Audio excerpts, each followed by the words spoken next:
أعوذ بالله من الشيطان الرجيم. بسم الله الرحمن الرحيم. الحمد لله، الصلاة والسلام على رسول الله، ثم أما بعد. السلام عليكم ورحمة الله وبركاته. امام نووی رحمه الله در کتاب ریاض الصالحینش میگوید: باب فضل السواک و خصال الفطرة، یعنی که باب در مسئله فضیلت میسواک زدن و همچنین باب در مسئله فضیلت خصلت‌های فطری. باب همچنین درباره خصلت‌های فطری هم صحبت میکند. امام نووی رحمه الله در زیر این باب چند حدیث های درباره میسواک زدن و درباره خصلت‌های فطری برای ما و شما تقدیم و پیشنهاد میگرداند.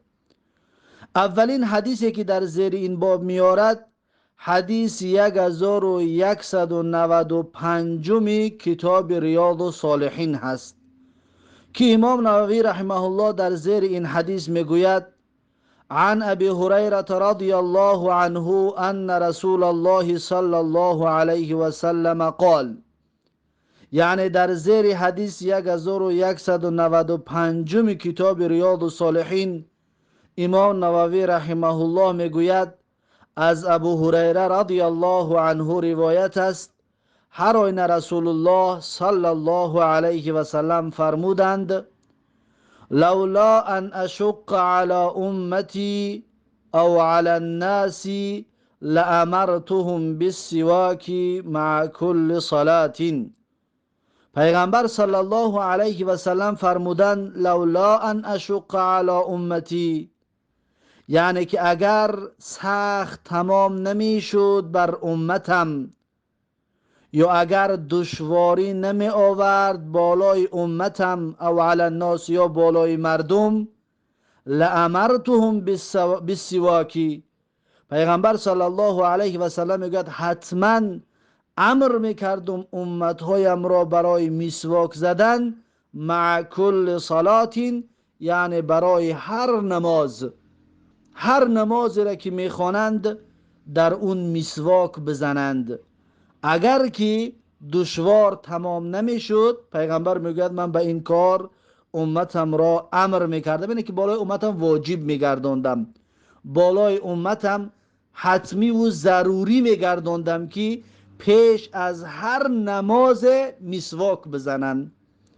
پس پیغمبر صلی الله علیه و سلم واجب نگردانده است، اما سنت است، امر مستحب است، خوب است که انسان پیش از نماز مسواک بزند. سنت پیغمبر صلی الله علیه و سلم را زنده میگرداند با این کارش. این حدیثی متفق علیه است.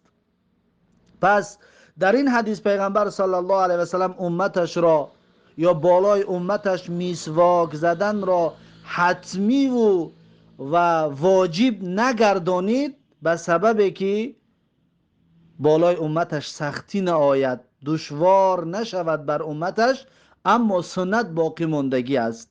یعنی که کسی که این کار را کرد، پس عمل به سنت پیغمبر صلی الله علیه و سلم کرده است. این بود حدیث 1195 کتاب ریاض الصالحین. بعد از این حدیث 1196 کتاب ریاض الصالحین در امام نووی رحمه الله میگوید: و عن حذیفه رضی الله عنه قال، یعنی که از حذیفه رضی الله عنه روایت است که گفت: کان رسول الله صلی الله علیه و سلم اذا قام من اللیل، یعنی پیغمبر صلی الله علیه و سلم هنگامی که در شب از خواب میخست، یشوس فاه بالسواک، مسواک میزد دهانش را پیغمبر صلی الله علیه و سلم. یسوس یعنی میکشید به دهانش پیغمبر صلی الله علیه و سلم مسواک را، یعنی میشکید پیغمبر صلی الله علیه و سلم دهانش را با مسواک، یعنی که مسواک میزد. پس پیغمبر صلی الله علیه و سلم حتی شبم از خواب که میخست پس مسواک میزد. اینم همچنین سنت است که انسان همراه خودش همیشه یک مسواک داشته باشد، چطوری که پیغمبر صلی الله علیه و سلم همراهش همیشه مسواک بود، حتی از خوابم که میخست مسواک میزد. این حدیث متفق علیه است. این بود حدیث 1196 کتاب ریاض الصالحین. بعد از این حدیث 1197 کتاب ریاض الصالحین در امام نووی رحمه الله میگوید وعن عائشه رضی الله عنها قالت، یعنی از عایشه رضی الله عنها روایت است که گفت كنا نعد لرسول الله صلی الله علیه و سلم سواکه و طهوره فیبعثه الله ما شاء ان یبعثه من الليل فیتسوک و یتوضأ و یصلی. یعنی که در زیر حدیث 1197 امام نووی رحمه الله میگوید از عایشه مادرمان ام المؤمنین رضی الله عنها روایت است که گفت قالت، حضرت عایشه رضی الله عنها گفتند كنا نعد لرسول الله صلی الله علیه و سلم، میگم ما بودیم، یعنی زنهای پیغمبر صلی الله علیه و سلم آماده میکردیم، میگه برای رسول الله صلی الله علیه و سلم. چی را آماده میکردن؟ سواکه، مسواکش را همیشه برای رسول الله آماده میکردن، و طهوره، و همچنین آب طهارتش را هم میگوید برای رسول الله صلی الله علیه و سلم آماده میکرد. این رسول الله که وقت خواب میکرد مسواکش آماده بود، آب طهارتش آماده بود. فیبعثه الله ما شاء ان یبعثه من اللیل، پس برمی انگیخت الله تبارک و تعالی پیغمبر را هر وقتی که خواست بر به انگیزاند در شب. یعنی چی؟ یعنی هر وقتی که الله سبحانه و تعالی پیغمبرش را بالایش بیداری را می‌آورد، یعنی پیغمبر از خواب که میخست، هر وقتی که از خواب که پیغمبر میخست میگه فیتسوکو، پس پیغمبر صلی الله علیه و سلم مسواک میزد.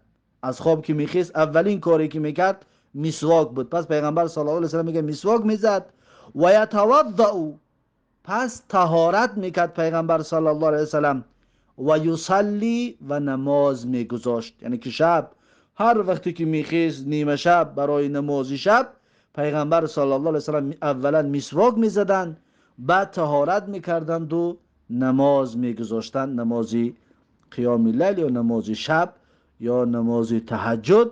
خلاصه که رسول الله صلی الله علیه و سلم نماز میگذاشتند. رواه مسلم، این حدیث را امام مسلم رحمه الله روایت کرده است. پس این حدیث هم دلالت میکند برای فضیلت مسواک زدن که رسول الله همیشه پایبند بود به مسواک زدن. این بود حدیث 1197.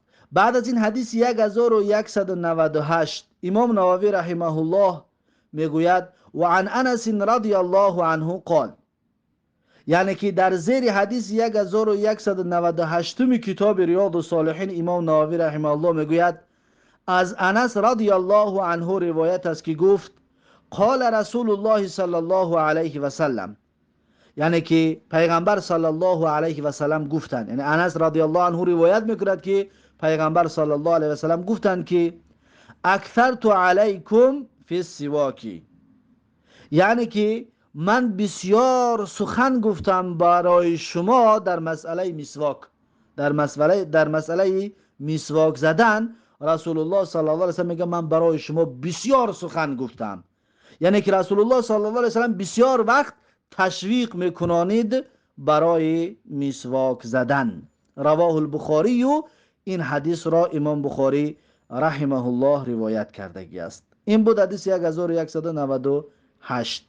بعد از این حدیث 1199 کتاب ریاض الصالحین که امام نووی رحمه الله میگوید و عن شریح بن هانی قال، یعنی که از شریح بن هانی رضی الله عنه روایت است که گفت قلت لعائشه رضی الله عنها، شریح میگوید که عایشه رضی الله عنها مادر مؤمنان را گفتم بأي شيء كان يبدأ النبي صلى الله عليه وسلم اذا دخل بیته، میگه گفتم که اولین کاری که پیغمبر صلی الله علیه وسلم انجام میداد هنگامی که به خانه اش می درآمد کدام کار بود؟ بی ای شیء، یعنی کدامین کار بود، چیزی بود که پیغمبر صلی الله علیه وسلم انجام میداد؟ اذا دخل بیته، هنگامی که به خانه اش می درآمد اولین کار پیغمبر چی بود؟ قالت، حضرت عایشه مادرمون گفتن که بیس سواکی، یعنی مسواک میزد. پیغمبر صلی الله علیه و سلم به خانه می در آمدن اولین کارشان مسواک زدن بود. رواه مسلم، این حدیث را امام مسلم رحمه الله روایت کردگی است. بعد از این بود حدیث 1199 کتاب ریاض الصالحین. بعد از این حدیث 1200 کتاب ریاض الصالحین، امام نووی رحمه الله میگوید و عن ابی موسی الاشعری رضی الله عنه قال، یعنی که از ابو موسی اشعری رضی الله عنه روایت است که گفت دخلت علی النبی صلی الله علیه و سلم و طرف السواک علی لسانه. ابو موسی اشعری رضی الله عنه میگوید در آمدم نزد پیغمبر صلی الله علیه و سلم و طرف السواک، یعنی یک گوشه مسواک پیغمبر صلی الله علیه و سلم علی لسانه که بر بالای زبانش بود. ابو موسی اشعری رضی الله عنه میگوید نزد پیغمبر در آمدم، سری مسواک در بالای زبان رسول الله صلی الله علیه و سلم بود، یعنی سری مسواک را در بالای زبان رسول الله دیدم. این حدیث متفق علیه است. میگه و هذا لفظ مسلم، این لفظی که خواندیم لفظ امام مسلم رحمه الله می باشد. پس این حدیث ها همه دلالت میکند برای فضیلت مسواک. بعد از این حدیث 1201 کتاب ریاض الصالحین و عن عایشه رضی الله عنها ان النبی صلی الله علیه و سلم قال، یعنی از عایشه رضی الله عنها روایت است هر آینه رسول الله صلی الله علیه و سلم گفتند که السواک مطهرة للفم مرضات للرب، یعنی که مسواک زدن پاک کننده دهان است. انسان وقتی که مسواک میزند دهانش پاک می شود. مرضات للرب، یعنی که خوشنود گرداننده الله تبارک و تعالی هست. هر کسی که مسواک میزند با سبب مسواک زدنش رازگی الله تبارک و تعالی را به دست می آورد. پس فایده مسواک پیغمبر صلی الله علیه و سلم در این حدیث گفتن دو چیز است. یکیش فایده دنیوی که دهان انسان پاک و تازه می شود و دوم فایدهش خوشنودی و رازگی الله را به دست میاری به سبب مسواک زدنت. رواه النسائی و ابن خزیمه فی صحیحه باسانید صحیحه، یعنی این حدیث را امام نسائی و ابن خزیمه در صحیحش ذکر کردگی است با سندهای صحیح، یعنی این حدیث صحیح می باشد. این بود حدیث 1201 کتاب ریاض الصالحین.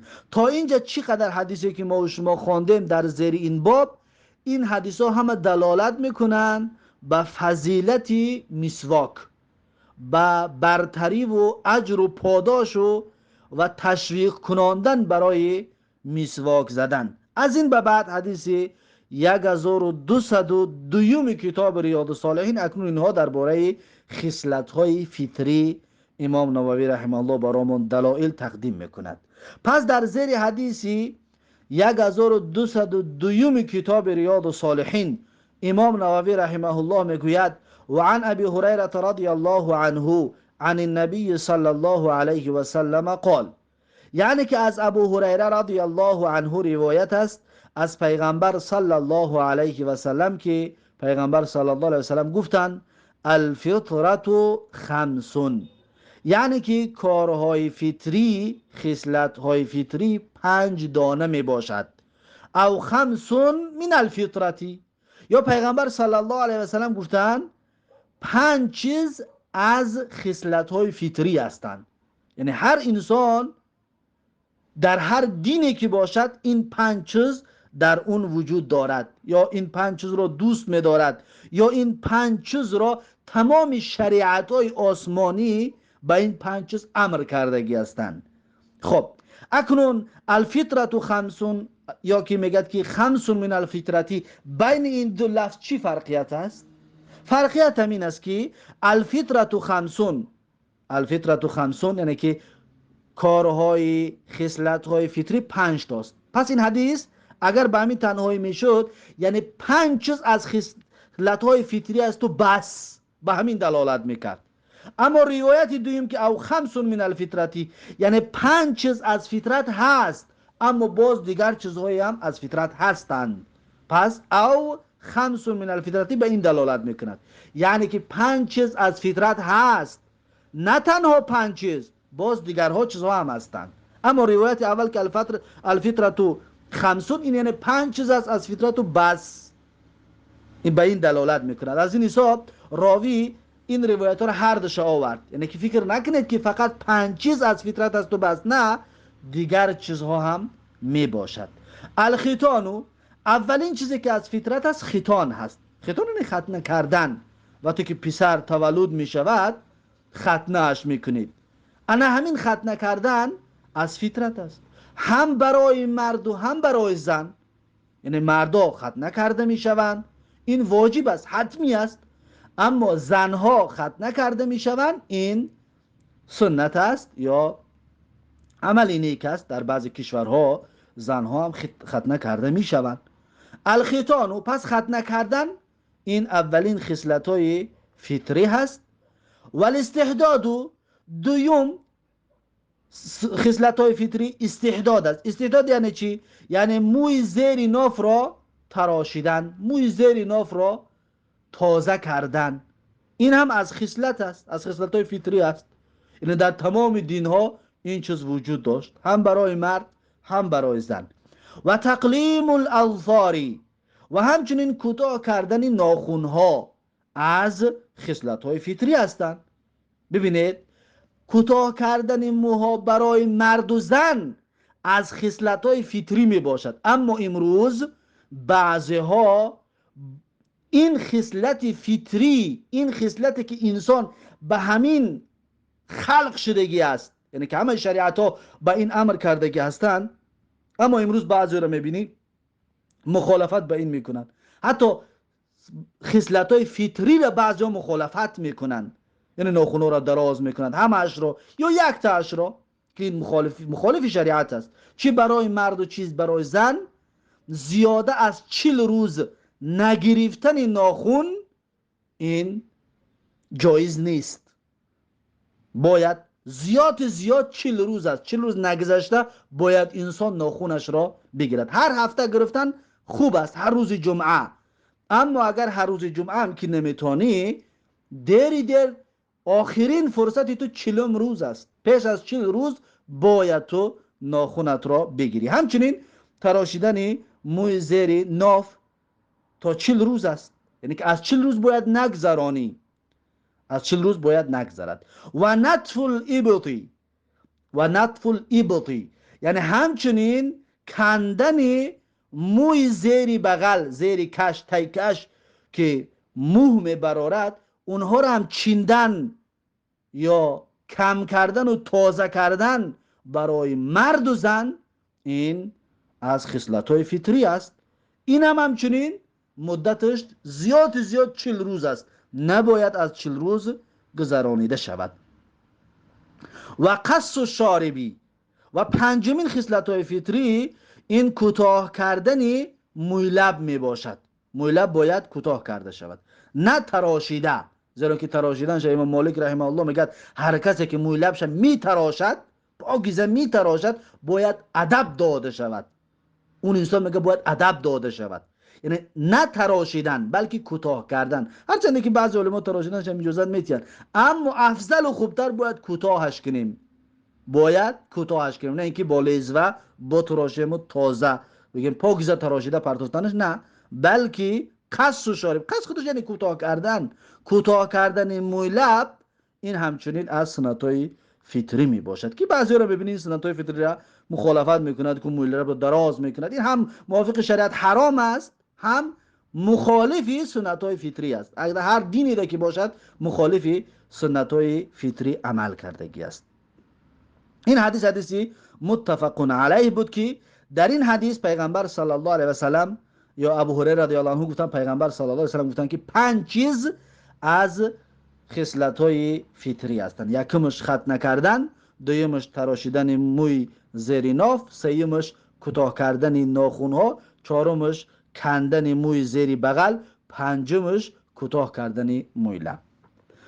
این بود حدیث 1202 کتاب ریاض الصالحین. بعد از این حدیثی 1203 کتاب ریاض الصالحین که امام نووی رحمه الله در زیر این حدیث میگوید و عن عایشه رضی الله عنها قالت، یعنی که از عایشه رضی الله عنها مادر مؤمنان الله از اون راضی باد روایت است که گفت قال رسول الله صلی الله علیه و سلم، میگه رسول الله صلی الله علیه و سلم گفتن که 10 من الفطرتی، یعنی 10 چیز از خصلت‌های فطری است. چطور که در حدیث بالا گفتیم که او 5 من الفطرتی، یعنی که 5 چیز از جزئی خصلت‌های فطری است، شاید از این زیاد باشد. پس این حدیث رو ببینید 10 چیز شد. 10 چیز از خصلت‌های فطری هستند. اون 10 چیز چی است؟ یکمش قص و شاربی، کوتاه کردن موی لب، در بالا هم ذکرش کردیم.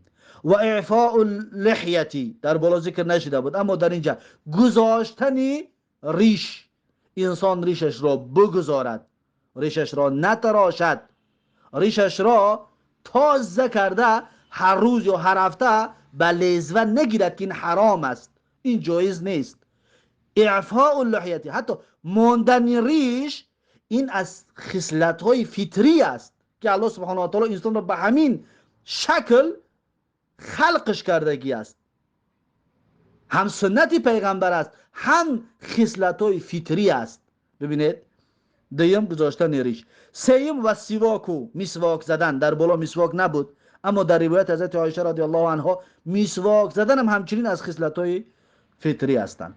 و استنشاق الماء، یعنی که به بینی گرفتن آب، انسان وقتی که طهارت میکند بینیش را آب میگیرد که میشوید، این همچنین از خصلت‌های فطری می باشد. و قص الاظفار، یعنی کوتاه کردن ناخن‌ها، همچنین از سنت‌های فطری است که در بالا این هم ذکر کردیم. و غسل البراجم، یعنی که و شستن براجم، براجم یعنی که بین انگشتان، یعنی که اون بین چلیکا که هست اونها را شستن، این همچنین سنت فطری است. یعنی که انسان دستوتا میشود بعد انگشتا بگه بین چلیکا را شستن، بین چلیکا را شستن. و غسل البراجم شستن بین چلیکا، چی چلیکای انگشتان دست باشد چه انگشتان پای، بین همونها را شستن از خصلت‌های فطری است. و بعد از این میگه و نتف الابطی، و نتف الابطی یعنی که کندن موی زیر بغل، همچنین از سنت‌های فطری است که در بالا میره ذکر کردیم. و حلق العانتی، و حلق العانتی یعنی که تراشیدن عانه، عانه یعنی تراشیدن زیر ناف، زیر ناف را تازه کردن، در بالا استحداد گفت، همون استحداد همین حلق العانه است.